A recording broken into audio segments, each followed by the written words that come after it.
৩২ একটি ঠিকানা। ৩২ শুধু একটি পথ নয়, বরং দিশা। ৩২ নম্বর একটি দীর্ঘ সময়কে ধারণ করে। ৩২ ইতিহাসকে ধারণ করে।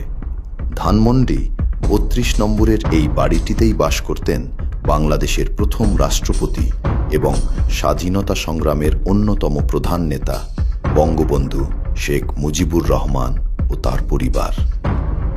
১৯৭৫ সালের ১৫ আগস্ট ভোরে এই বাড়িতেই সংঘটিত হয় বাংলাদেশের ইতিহাসের অন্যতম আলোচিত রাজনৈতিক হত্যাকাণ্ড।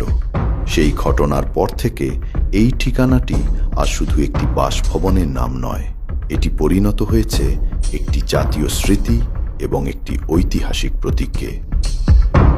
ধানমন্ডি ৩২ নম্বরের এই বাড়িটি স্বাধীন বাংলাদেশের বহু গুরুত্বপূর্ণ রাজনৈতিক সিদ্ধান্তের ঐতিহাসিক সাক্ষী ছিল, আছে এবং থাকবে। যদিও ঐতিহাসিক এই ৩২ নম্বরের বাড়িটি আজ ধ্বংসযজ্ঞের ক্ষতচিহ্ন বহন করছে, তবু একটি স্থাপনার ইট পাথর ভেঙে ফেললেই ইতিহাস মুছে যায় না। ধানমন্ডি ৩২ কেবল একটি ভবনের নাম নয়, এটি বাংলাদেশের স্বাধীনতা, আত্মপরিচয় ও জাতীয় স্মৃতির এক স্থায়ী প্রতীক। তাই ৩২-এর স্বাধীনতাকামী চেতনা আজও বেঁচে আছে বাংলার মানুষের হৃদয়ে, ইতিহাসের পাতায় এবং ভবিষ্যৎ প্রজন্মের চেতনায়।